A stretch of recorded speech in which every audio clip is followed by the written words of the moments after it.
أعوذ بالله من الشيطان الرجيم.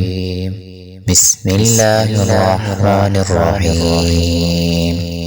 يا أيها النبي اتق الله ولا تطع الكافرين والمنافقين إن الله كان عليما حكيما. واتبع ما يوحى إليك من ربك إن الله كان بما تعملون خبيرا.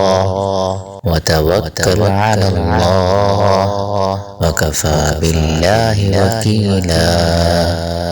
ما جعل الله لرجل من قلبين في جوفه وما جعل أزواجكم اللائي تظاهرون منهن أمهاتكم وما جعل أدعياءكم أبناءكم ذلكم قولكم بأفواهكم والله يقول الحق وهو يهدي السبيل.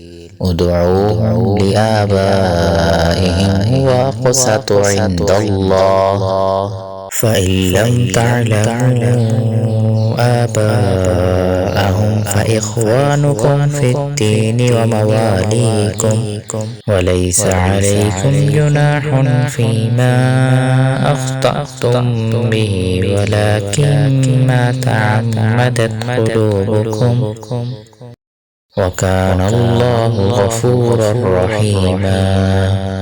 النبي أولى بالمؤمنين من أنفسهم وأزواجه أمهاتهم وأولو الأرحام بعضهم أولى ببعض في كتاب الله من المؤمنين والمهاجرين إلا أن تفعلوا إلى أوليائكم معروفا كان ذلك في الكتاب مسطورا.